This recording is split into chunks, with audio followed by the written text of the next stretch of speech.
हैं सत्य हिंदी। चलिए एक नजर डालते हैं अब तक की सुर्खियों पर। भारत के प्रधानमंत्री नरेंद्र मोदी ने ब्रिटेन के प्रधानमंत्री कीयर स्टारमर के साथ एक फ्री ट्रेड डील यानी FTA पर हस्ताक्षर किए हैं। इससे दोनों देशों के बीच अरबों रुपए का व्यापार बढ़ जाएगा। इस समझौते से भारत में ब्रिटेन की कारें, एयरोस्पेस, इलेक्ट्रिकल्स, चिकित्सा उपकरण और विस्की सस्ती हो जाएगी।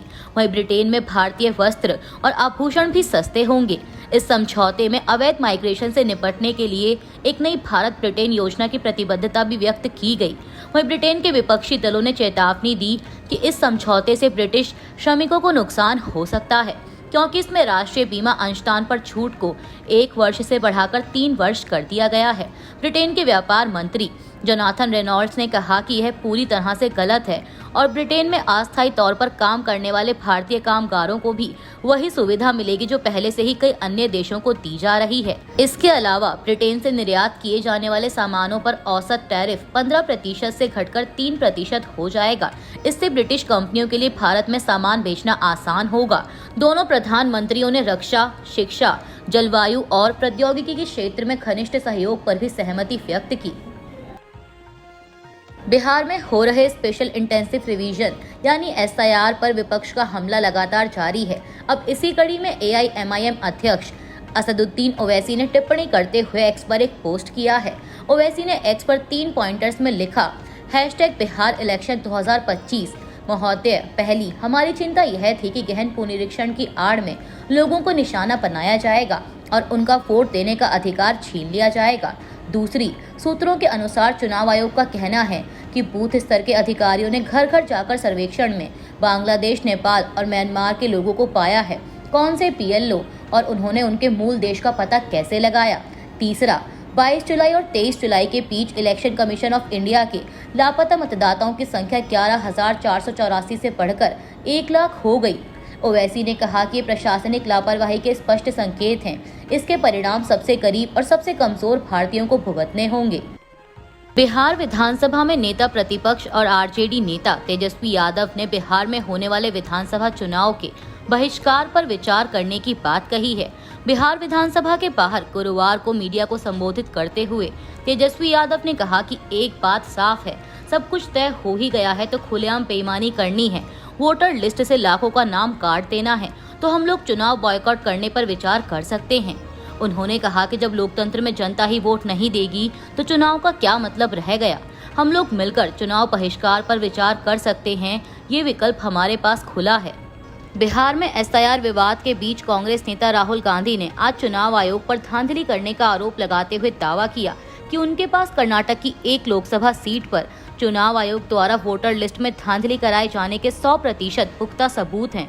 राहुल ने चुनाव आयोग को चेतावनी दी कि यदि आयोग या इसके अधिकारी सोचते हैं कि वे इस धांधली से बच निकलेंगे तो वे गलत हैं। उन्होंने कहा कि हम आपके पीछे पड़ेंगे और आप इससे बच नहीं पाएंगे। यह बयान संसद भवन परिसर में पत्रकारों से बात करते दौरान दिया गया, जब लोकसभा की कार्यवाही स्थगित होने के बाद राहुल गांधी ने यह मुद्दा उठाया। राहुल गांधी ने आरोप लगाया कि कर्नाटक की एक लोकसभा सीट पर चुनाव आयोग ने वोटर लिस्ट में बड़े पैमाने पर हेरफेर किया। उनके दावे के मुताबिक एक ही सीट पर हजारों नए वोटर जोड़े गए, जिनकी उम्र 45, 50, 60 और 65 साल है। राहुल ने सवाल उठाया कि इतनी बड़ी संख्या में नए वोटर जो 18 साल से बहुत अधिक उम्र के हैं, अचानक कहां से आ गए। कांग्रेस नेता ने कहा कि 18 साल से ऊपर के योग्य वोटरों के नाम वोटर लिस्ट से हटाए गए। राहुल ने इसे वोट चोरी का तरीका बताया। राहुल गांधी ने कहा कि हमने सिर्फ एक सीट की जांच की और हमें यह धांधली मिली। मुझे पूरा यकीन है कि हर सीट पर यही खेल चल रहा है। उन्होंने यह भी दावा किया कि उनकी पार्टी के पास इस वोट चोरी का पूरा सबूत है, जिसे वे सही समय पर जनता और चुनाव आयोग के सामने रखेंगे।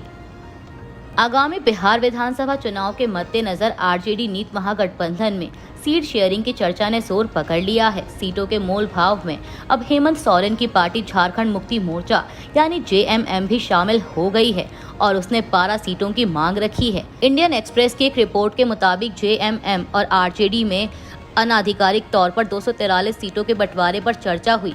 हालांकि दोनों दलों के बीच इस बारे में अभी तक आधिकारिक बैठक नहीं हुई है। साल 2020 के बिहार विधानसभा चुनाव में हेमंत सोरेन की जेएमएम ने 5 सीटों पर अकेले चुनाव लड़ा था, उस समय जेएमएम के खाते में एक भी सीट नहीं आई थी। अब दबाव बनाने के लिए जेएमएम ने आरजेडी को झारखंड विधानसभा चुनाव की याद दिलाई, जिसमें हेमंत सोरेन ने आरजेडी को 6 सीटें और 1 मंत्री पद दिया था। 81 विधानसभा सीटों वाले झारखंड में जेएमएम को 34 सीटें, कांग्रेस को 16 और आरजेडी को 4 सीटें मिली थीं। इसके अलावा सीपीआई एमएलएल ने 2 सीटों पर कब्जा जमाया था। अब हेमंत सोरेन के एक सीनियर नेता ने बड़ा बयान देते हुए कहा कि आरजेडी के एहसान चुकाने का समय आ गया है। हमें पूरी उम्मीद है कि आरजेडी महागठबंधन में जेएमएम को शामिल करेगी और एक सम्मानजनक संख्या में सीटें भी देगी। जेएमएम के बिहार सचिव ने इंडियन एक्सप्रेस को बताया कि पार्टी ने आरजेडी को 12 मजबूत सीटों की लिस्ट दी है, जिसमें तारापुर, बेलहर, कटोरिया, चकई, झाझा आदि शामिल हैं। ईडी की कार्रवाई को लेकर रिलायंस पावर और रिलायंस इंफ्रास्ट्रक्चर ने एएनआई को दिए अपने बयान में कहा कि रिलायंस पावर और रिलायंस इंफ्रास्ट्रक्चर के व्यावसायिक परिचालन, वित्तीय प्रदर्शन, शेयर धारकों, कर्मचारियों या किसी अन्य हितधारक पर कोई प्रभाव नहीं पड़ेगा। कंपनी ने पीटीआई से कहा कि मीडिया रिपोर्ट्स में रिलायंस कम्युनिकेशन लिमिटेड या रिलायंस होम फाइनेंस लिमिटेड से जुड़े लेन देन के जिन आरोपों का जिक्र हो रहा है वो 10 साल से भी अधिक पुरानी बात है। ईडी ने गुरुवार को उद्योगपति अनिल अंबानी से जुड़े मुंबई स्थित कई ठिकानों पर छापेमारी की। यह कार्रवाई दिल्ली और मुंबई की ईडी टीमों द्वारा की गई, जो मनी लॉन्ड्रिंग के एक बड़े मामले की जांच का हिस्सा बताई जा रही है। सूत्रों के अनुसार यह छापेमारी वित्तीय अनियमितताओं और पहले से जारी जांच में सामने आई ऑफशोर लेनदेन से जुड़ी है। अनिल अंबानी पर मनी लॉन्ड्रिंग के आरोप नए नहीं हैं, वो खुद को दिवालिया भी बता चुके हैं। इसके बावजूद सरकार ने उनकी कंपनी को राफेल से जुड़ा काम सौंपा। अनिल अंबानी की कंपनी ने राफेल बनाने वाली फ्रांस की कंपनी दसाम से समझौता किया, जिसके तहत राफेल का निर्माण भारत में किया जाना था। ईडी के सूत्रों ने पुष्टि की है कि अनिल अंबानी के आवासीय परिसर सहित लगभग 40 ठिकानों पर छापेमारी की गई है। यह तलाशी अभियान मुख्य रूप से yes bank loan fraud case से संबंधित है। ईडी की शुरुआती जांच में कई चौंकाने वाली बातें सामने आई हैं। बताया जा रहा है कि साल 2017 से 2019 के बीच यस बैंक से 3000 करोड़ का लोन लिया गया, जिसे बाद में दूसरी कंपनियों में घुमा दिया गया। इतना ही नहीं, लोन पास कराने के लिए यस बैंक के अधिकारियों और प्रमोटर्स को रिश्वत देने की भी बात सामने आ रही है। केंद्रीय जांच एजेंसी इस पूरे मामले में आज देश भर में 48 से 50 जगहों पर छापेमारी कर रही है। ईडी को जांच में ये भी पता चला है कि यस बैंक ने रिलायंस अनिल अंबानी ग्रुप की कंपनियों को लोन देते वक्त अपने ही नियमों की धज्जियां उड़ा दी। लोन से जुड़े सारे जरूरी कागजात बैकडेट में तैयार किए गए। बिहार विधानसभा के मानसून सत्र में गुरुवार को तेजस्वी यादव ने सत्ता पक्ष पर जमकर भड़ास निकाली। दोपहर 2 बजे के बाद शुरू हुई कार्यवाही के दौरान तेजस्वी यादव ने कहा कि प्रधानमंत्री बिहार आए तो बहुत अच्छा लगा। पीएम ने कहा कि रेलवे का इंजन अब बिहार में बन रहा है, विदेश जाएगा तो रेलवे का कारखाना कौन लाया बिहार में? लालू यादव ही लाए ना। लालू यादव ने ही रेलवे पहिया का कारखाना लाया ना। प्रधानमंत्री के मुंह से लालू यादव की तारीफ क्यों नहीं निकली? तेजस्वी यादव सदन में बहुत कुछ कह रहे थे। इस बीच भाजपा विधायक और पार्टी के मुख्य सचेतक जनक सिंह ने तेजस्वी यादव पर टिप्पणी की, जिससे वो भड़क गए। इस पर तेजस्वी बोले कि ज्यादा जोर से बोलोगे तो गीला हो जाएगा। इससे पहले डिप्टी सीएम सम्राट चौधरी तेजस्वी पर भड़के। उन्होंने कहा कि जिसका बाप अपराधी हो बिहार का, वो क्या बोलेगा। भारी हंगामे के बीच सदन की कार्यवाही 4 बजे तक के लिए स्थगित कर दी गई। एबीपी न्यूज के मुताबिक सदन की कार्यवाही स्थगित होने के बाद भी भाजपा, जेडीयू और आरजेडी के विधायक सदन में भिड़ गए। मार्शलों ने रोका, सत्ता पक्ष और विपक्ष में हाथापाई की नौबत आ गई। गजा में हमास के स्वास्थ्य मंत्रालय ने कुपोषण के कारण मरने वाले लोगों की संख्या के बारे में एक बयान जारी किया है।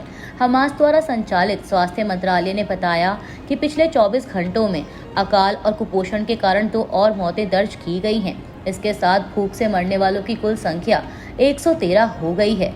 इस हफ्ते की शुरुआत में संयुक्त राष्ट्र महासचिव एंटोनियो गुटेरस ने कहा था कि गजा की 21 लाख आबादी बुनियादी आपूर्ति की गंभीर कमी का सामना कर रही है। कुपोषण बढ़ रहा है और गजा में भुखमरी हर दरवाजे पर दस्तक दे रही है।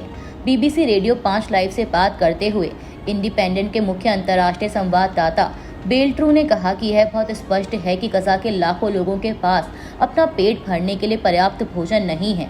ट्रू ने बताया कि दुनिया के मानवाधिकार संगठन और सहायता एजेंसियां अपने ही लोगों को भोजन उपलब्ध कराने के लिए संघर्ष कर रही हैं। थाईलैंड ने हाल ही में कंबोडिया के विवादित सैन्य ठिकानों पर F-16 लड़ाकू विमानों का इस्तेमाल कर सैन्य कार्रवाई की। यह कदम तब उठाया गया जब थाई क्षेत्र में भारी गोलीबारी और रॉकेट से हमला किया गया। थाई सेना के उप प्रवक्ता ऋचा सुक्सुवानन ने स्पष्ट रूप से कहा कि हमने योजना के अनुसार सैन्य ठिकानों पर एयर स्ट्राइक की। इस दौरान 6 F-16 विमानों में से एक ने कंबोडियाई क्षेत्र में एक सैन्य ठिकाने को नष्ट कर दिया। वहीं थाईलैंड ने दावा किया है कि कंबोडिया के साथ जारी संघर्ष के दौरान 9 लोगों की मौत हो गई। बता दें कि यह कोई नया विवाद नहीं है। दोनों देशों के बीच यह तनाव 12वीं सदी के प्रसिद्ध हिंदू मंदिर प्रीविहार को लेकर दशकों से जारी है। 1962 में अंतर्राष्ट्रीय न्यायालय ने इस मंदिर को कंबोडिया का हिस्सा घोषित किया था, लेकिन थाईलैंड के कुछ राष्ट्रवादी गुट इसे आज भी चुनौती देते हैं। मंदिर का न केवल ऐतिहासिक महत्व है बल्कि कंबोडियाई राष्ट्रीयता और धार्मिक भावनाओं से भी जुड़ा है। इसी क्षेत्र में बार बार सैन्य झड़पें हुई हैं। इससे पहले साल 2008, 2011 और अब 2025 में फिर थाईलैंड और कंबोडिया के बीच चल रही सैन्य झड़प के बीच थाईलैंड के शिक्षा मंत्रालय ने कंबोडिया के सीमावर्ती क्षेत्रों में स्कूलों को अस्थायी रूप से बंद करने का आदेश दिया है। बैंकॉक स्थित समाचार आउटलेट थाई इंक्वायरर की रिपोर्ट के अनुसार रिहायशी इलाकों पर रॉकेट दागे जाने के बाद सुरीन, सिसाकेत और बुरीराम में 582 स्कूल बंद कर दिए गए। बताया जा रहा है कि खतरे वाले क्षेत्रों के बाहर स्थित कुछ स्कूलों का उपयोग अस्थायी आश्रयों के रूप में भी किया जा रहा है। इसी बीच दोनों देशों के बीच चल रही झड़प के बाद कंबोडियाई सीमा के पास थाईलैंड के सिसाकेत प्रांत में एक पेट्रोल स्टेशन से धुआं निकलता देखा गया। झड़प के बीच थाईलैंड के राष्ट्रीय उद्यान महानिदेशक ने 4 वाइल्ड लाइफ सेंचुरीज और 2 राष्ट्रीय उद्यानों को सैनिकों के लिए खोलने का आदेश दिया है, ताकि वे कंबोडिया के हमले का जवाब देने के लिए इनका प्रयोग कर सकें। अभी के लिए बस इतना ही। बाकी की खबरों के लिए बने रहिए सत्य हिंदी के साथ। Copyright disclaimer under Section 107 of the Copyright Act 1976. Allowance is made for fair use for purposes such as criticism, comment, news reporting, scholarship, and research. Fair use is a use permitted by copyright statute that might otherwise be infringing.